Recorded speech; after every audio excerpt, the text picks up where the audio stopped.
Today, I'm gonna be called Papa Smurf. Hope you enjoyed the video on the Blackberry.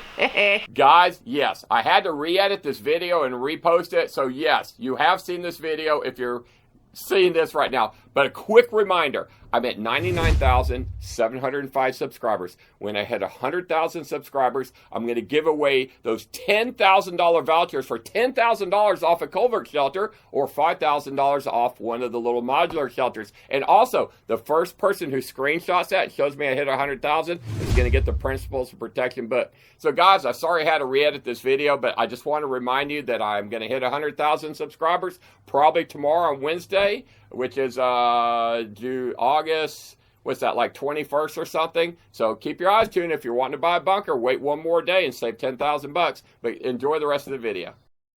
Guys, welcome back to another episode of Atlas Survival Shelters, the channel where we cover everything from bomb shelters to survival gear to guns. And today we are going to cover ways to bug out of the city and primarily bikes. Okay, so I have assembled a collection of bikes, and I'm going to be doing a show and some YouTube channels.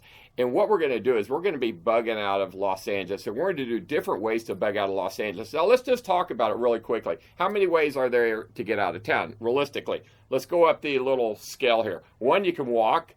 2, you can skateboard. 3, you can bike. 4, which is what we're going to cover today, you could do a bike with a motor on it so you don't have to pedal so hard. You could do a motorcycle.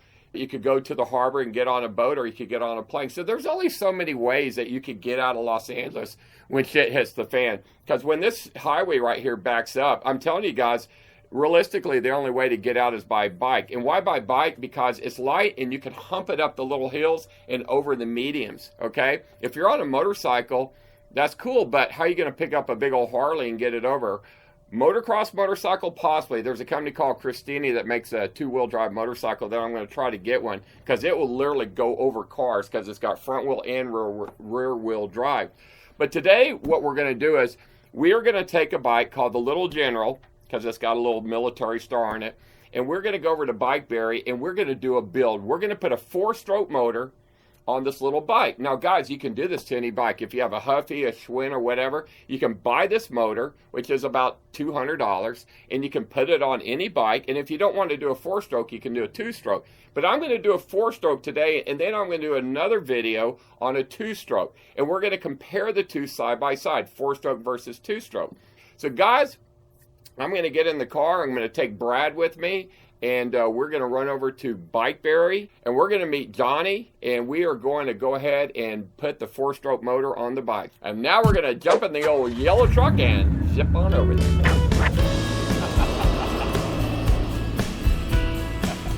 All right, let's go put a motor on this baby.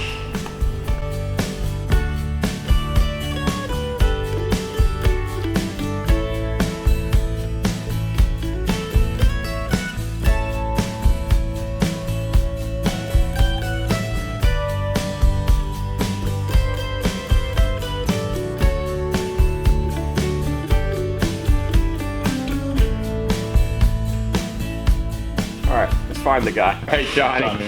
Hey, how's it going? Good. All right, so what are we going to put on this thing? We're going to put a 4-stroke on here? No, we're going to put a 2-stroke, like 50cc motor. Real basic. It's a kit built for bikes. Should go together real easy. I thought we were going to put a 4-stroke on it because that's like a 2-stroke right there, isn't it? I don't know. I was told that we were doing... I thought we were going to put the 2-stroke on the black one and then the 4-stroke on this. But based on the size of it, which one would be easier to put in?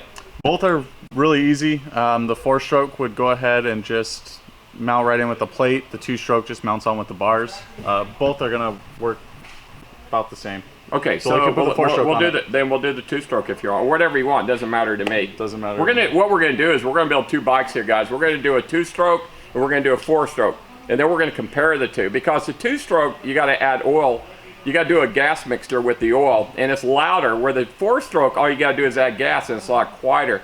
So we're going to do 2 builds. We're going to build this this military-style bike called the General, and then we're going to actually do a build on this one right here. And this is actually their, I don't know, what's it called?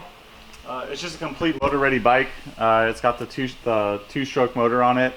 Just a pretty basic, straightforward build. Okay, so what we're going to do is then we're going to do another build. I guess we're going to put the 4-stroke on this one here. But what's cool about this, look at this here. It has a built-in gas tank and it holds a half a gallon of gas. So the gas tank is built into the frame, where the General is going to have a little half-gallon gas tank that's going to be bolted to the top of the frame. So we're going to start doing the build. Guys, enjoy the video. All right, guys, we're going to go ahead and get started on installing the 49cc engine kit. There's 2 parts that we're going to go ahead and change. One of them is this HD mount. It's a little bit heavier duty than the stock one.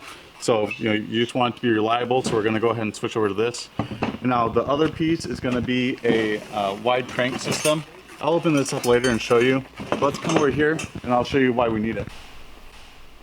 So if you ever have a bike where the seat tube, which is this piece, is offset from your cranks, you have a high likely chance of it's going to hit the motor once it's installed. So what this does is this actually pushes out your crank arms so that they aren't going to go ahead and hit your transmission or anything like that. But that's going to be the only difference from any standard kit we have. So let's go ahead and get started.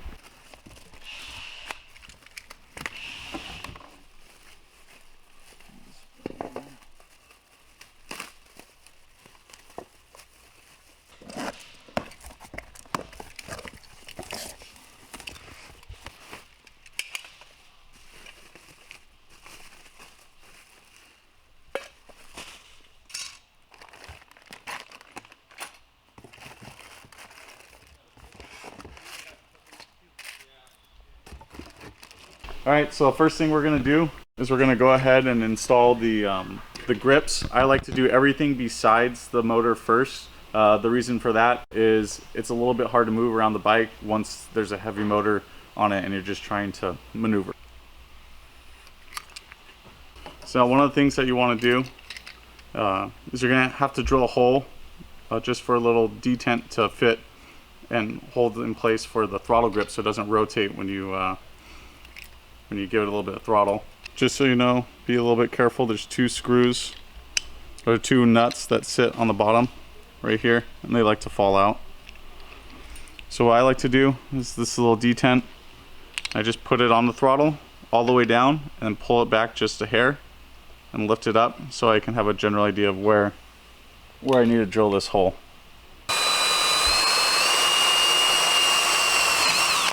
So this is going to have a throttle like a regular motorcycle. Oh yeah, look at that, it is cool.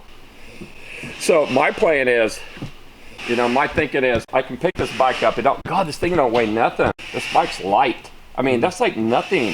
Mm-hmm. And then you got a motor that weighs what, 15 pounds, if that? It's right there. It's I'd say after everything. God, this motor don't even weigh nothing. I mean, that's probably 8 pounds. Yeah, so you add 8 to 20, you got 28 pounds probably.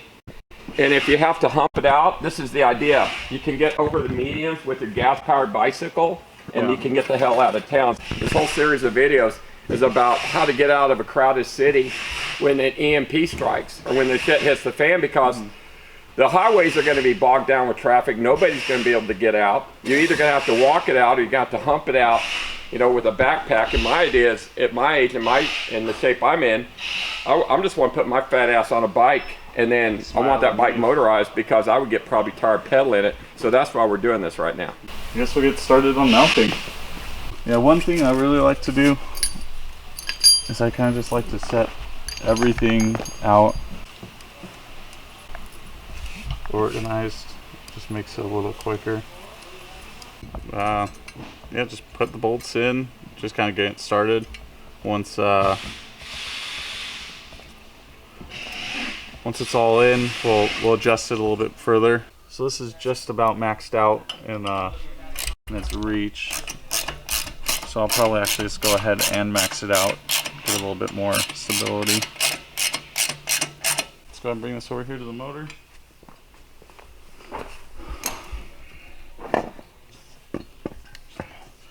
I just lay it right down on its side. So just make sure that the front of your mount, which is the wider opening, is facing the front. So the rear is going to be the carburetor side, the front is going to be the exhaust side. And I'll just go ahead and turn this on over like this. I like to put it on fairly loose and then just mount it up. And you want to make sure to leave these loose because we're actually going to shift the engine slightly just to help line up the chain once it's actually all on the bike. Alright, so we're going to go ahead and pull off this chain guard. When the motor mount sits on, sometimes it will hit just right on the chain guard to where it actually won't, the top of the engine won't clear the whole bike frame. So we're just going to go ahead and pull this off. You might be able to adjust it. Or maybe cut a little section of it away just so that it'd fit. We opted to just go ahead and just take the whole piece off. You know, for us, that just seems like it's going to work a little bit easier.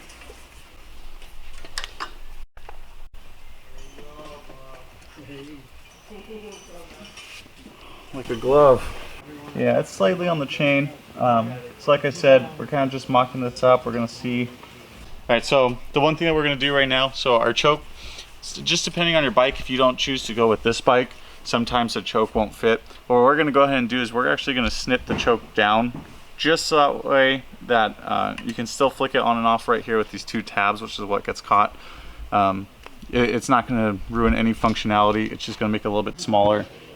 Doesn't get caught and fully break off down the road. So I'm going to go ahead and pull it off one more time, and we're actually just going to snip it. Just a little bit of test fitting.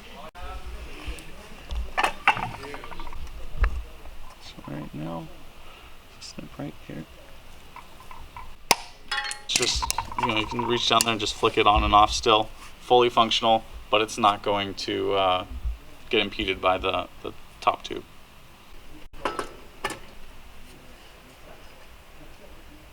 There we go. Mount this back here. So this right here is going to be the extended bottom bracket. So this right here, the shaft is actually extended out. And what that's going to do is that's going to push your crank arms slightly further out so that they just clear the pull start housing. So we're going to go ahead and look into this right now and get started with it. So right here we're going to go ahead and pull out the rear wheel. We're going to pull the chain off and that's going to allow us to put on the other crank arm. Yeah, and then that's just going to allow us to extend it so you can pedal. So here we go. Right here, when you're doing this piece, you don't have to have this wrench. This is going to be a 30 seconds wrench, so it's kind of a funky size. You can go ahead and do this with open adjustable pliers, anything that really gets the job done. It might scratch a little bit, but that's it. And then right here, this is going to turn.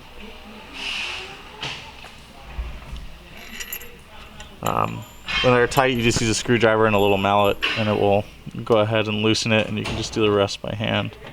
Okay, so once you take the pedal off, you just pull all the internals off, and then this should just slide right out. If you have a one-piece crank bike, I would just put these off to the side. If you have too much clutter, toss it, up to you. And then we're going to go ahead and reinstall this unit right here. Right here, this is a bottom bracket adapter. Just because the bottom bracket size for the wide crank is a little bit different than what's on the bike. So it actually makes the hole smaller. Now it's held in with 3 bolts, and now the issue with it is that you have to line it up perfectly. So just have some patience. It's going to take a little bit of trial and error. So this is an adapter because when I didn't even think about looking at this part because I thought we were doing a 2-stroke. Yeah. And you wouldn't need this with a 2-stroke. So with the 4-stroke, it's actually separate. He says he's going to build it into the kit that he's going to be putting. Like, so when you do a 4-stroke on a bike like this, you got to add that little thing there. And, yeah. And that's a bearings for the the hub assembly. So what it is the American style. It's a press and raceway. Yeah. And then on the European style, which is what this one is, it's actually threaded. So that actually reduces the sides, adds the thread, and then we go in. All right, so with your grease, you're gonna want to just go ahead and just put a light bit on the crank on both little raceway ends. You really want to get it good right in here. Alright, so right here, this little milled out piece, you're going to go ahead and want to put that onto the chain side, because that's actually going to act as a stay with the sprocket here. So what we're going to do is we're going to take this piece over here, stick this through.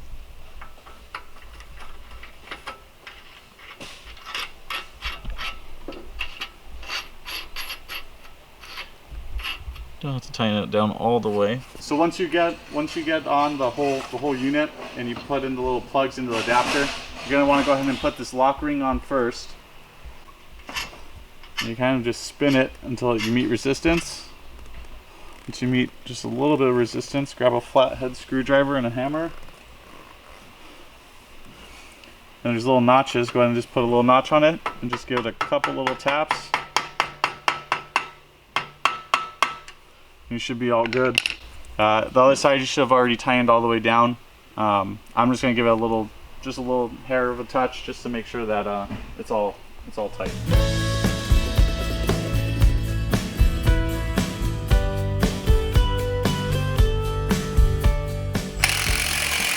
So is there 2 chains or 1 chain? There's 1 chain from the motor, and then there's... Yeah, there's 2 chains. So okay. One's gonna be for the motor and one's gonna be for... okay. Right now we're just going to put the chain back on. Everything's all lined up, tightened down. So we're going to go ahead and pull this around. The rear wheel is loose, so that's why I actually have enough slack to do this. So we just give it a little pull, and we'll tighten that back up. Alright, so we're actually going to put the engine in, hopefully for the final time. Alright, so after looking at this, it looks like it's going to fit. We're going to go ahead and do a little bit of bending and a little bit of drilling.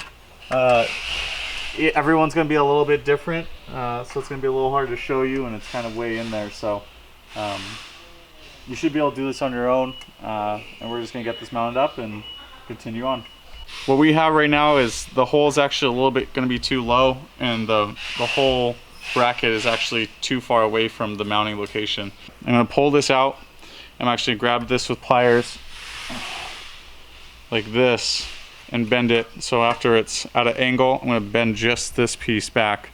Hopefully it's right there, and if it's not going to fit, I'm actually just going to drill out a little section right here and we'll get it going. I'm going to bend it out. I'm going to grab it with the pliers. Just crease it back so it mounts flush and reaches a little bit further. I'll probably re-rivet or just weld back up that rivet a little bit later. Let's try and see if it mounts, if it fits straight.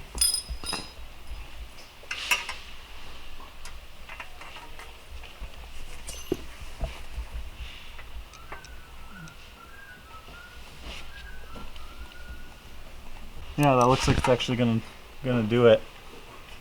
Maybe slight drilling, but let's see what we can do. Okay. So right now we have the rear wheel off. We're looking at putting on a rear sprocket. Normally, what we'll go ahead and do is we'll switch over from a coaster brake over to a freewheel. But for this video, we want to keep it looking good. I know some people want to keep the coaster brake, so we're actually looking at taking this apart and bending the coaster brake arm so we can fit the rear sprocket. Just a little something, just kind of keep it all the same general look for our purposes, but there's no problem of switching it out. For us, we just have the luxury of having extra parts. I'm just going to pull this one off of this defective rim, and it's the same exact thing. For us, it just makes it a little bit easier during the filming, but we're just going to pull off this coaster brake arm, go ahead and get it bent into the shape that we want. We'll show you that process. We can use that rim. We're just not at the moment, just because we're still going to be moving the bike around and in between shots, but it's the same exact piece. We're just going to transfer it over once we're done. All right, ready? Go ahead, yeah. All right, so what we went ahead and did is that we actually took off the coaster brake arm and we bent it. The reason for doing that is for this for the rear sprocket, it'll actually interfere right here. So we actually wanted to bend this out. The best way to do it is to go ahead and put it into a vise and just get a lot of leverage, like a bar over it. Bend it one way, drop it a little bit further into the vise, and then bend it back the other way, so it still keeps the same profile, but with a bend. So if you look at this of the two side by side, you'll see what I'm talking about. Yeah, so we're just gonna go ahead and get this swapped over, get it back on the bike. All right, so right now we're gonna go ahead and install the gas tank. So with this bike or any bike with an elongated top tube right here, how it's kind of oblonged and taller than standard, you're gonna want to go ahead and get wide gas tank brackets. They're not always needed, but in this case they are. So go ahead and mount your gas tank where you feel you're gonna want it. You want to squeeze it just so that you can feel the brackets being in the right place. And so right now we're just gonna go ahead and finish up the gas tank. Yeah, we have it all bolted down. We stuck in a little bit of old popped inner tube. We cut the ends off. Any piece of rubber would work, and that just helps it from sliding left and right. Yeah, so we're just gonna get this bolted up, tightened down, and start putting the gas lines on and everything like that. All right, so now we got the fuel valve and fuel line. So fuel valve, just there's this little gasket that comes with it, and you want to just put the gasket right over the threaded area, and it just threads right in.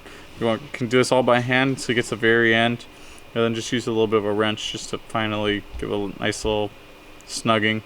Don't go too tight and rip out the threads. So here we go.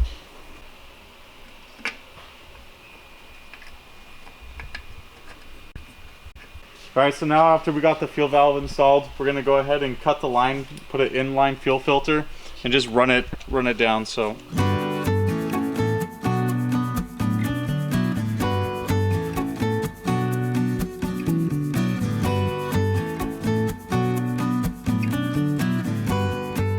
and pedals are always going to be reverse thread. It's just because of how they when you're pedaling, they don't want to come undone, so just keep that in mind. All right, so right here we have the transmission. This is going to be a reduction system. The clutch pads that are on the 4-stroke are just going to go ahead and grab right here, run through a reduction gear system, run to the chain that goes to the back wheel. Let's go ahead and get it installed. Next, we're going to go ahead and install the throttle cable.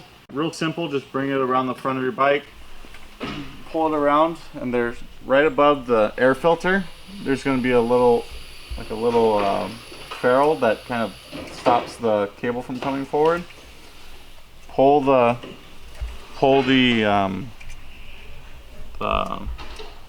throttle lever.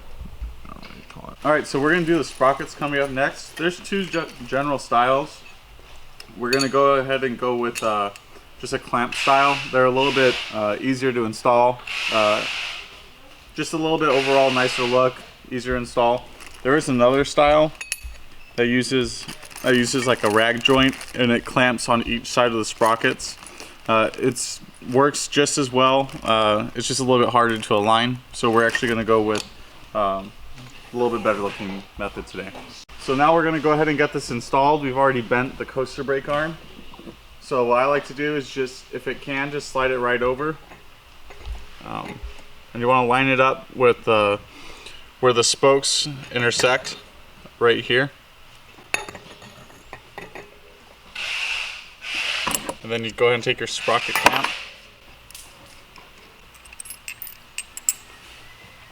I'll take this off so you can see what we're doing.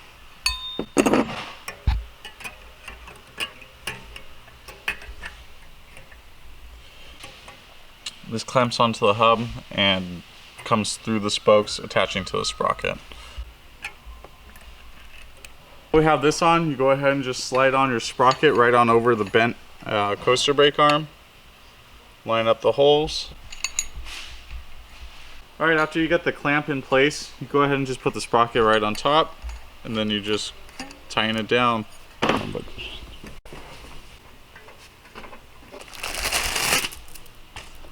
Alright, so now with this chain, you have to find the master link.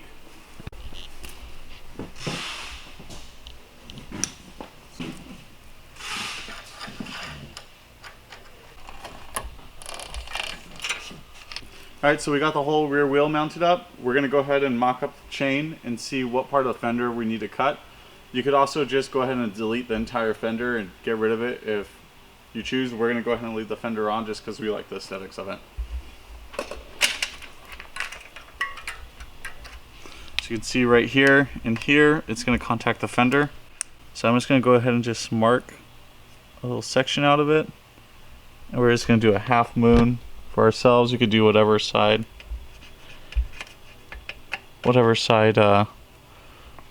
however you want. You can cut it horizontally. You can run a whole section out of it.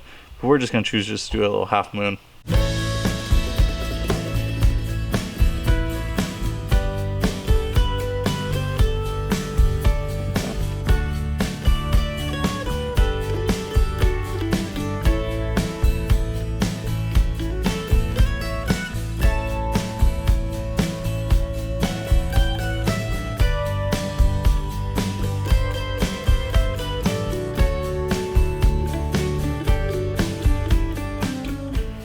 Alright, so now we mocked it up. It looks pretty good. You know, we cut this out, the chain's gonna clear. Once we put in the chain tensioner, there should be more than enough room, so if you go over any bumps or anything, it shouldn't catch on the fender. Looks like it has plenty of play, plenty of room from the wheel. Looks real good. Next is gonna be the chain tensioner. So you're gonna wanna go ahead and pull off these bolts.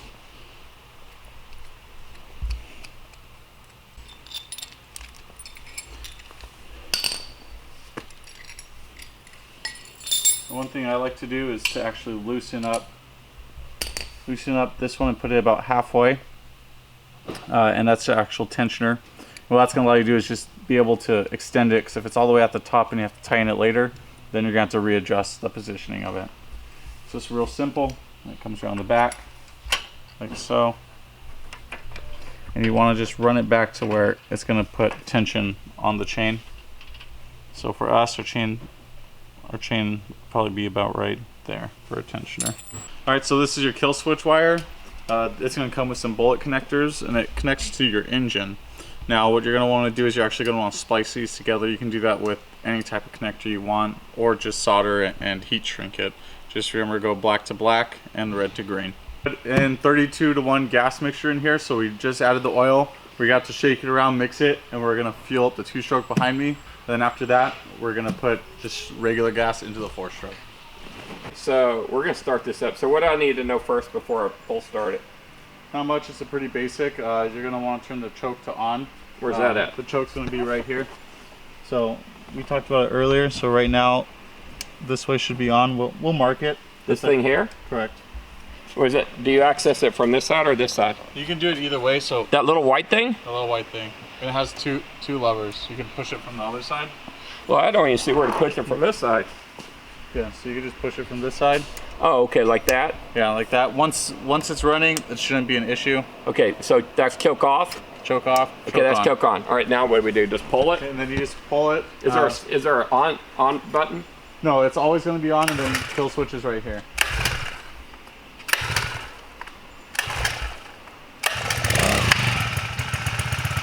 What was that, 4th pull? That was pretty good. Pull.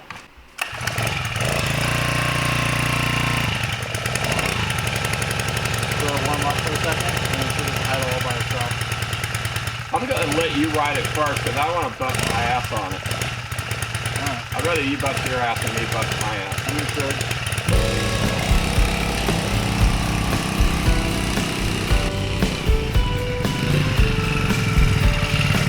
Oh, God. All right.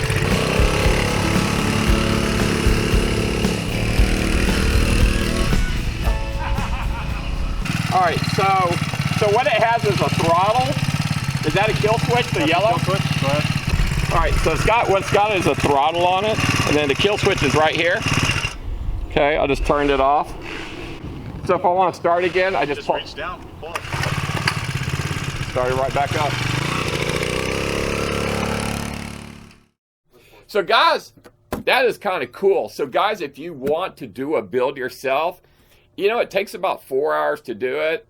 After doing it the first time, I could do it the second time a lot quicker. But the first time, it takes a little figuring out, but it's not that bad. So by watching this video, this is kind of like the guideline how you can do it yourselves. So if you want to do that, hey, it's pretty cool. I mean, I tell you what, turns out this place is pretty big. They're pretty busy. I mean, they got orders coming in and out. I mean, look at the assembly line. They got crates coming in and out of here and boxes shipping out every day.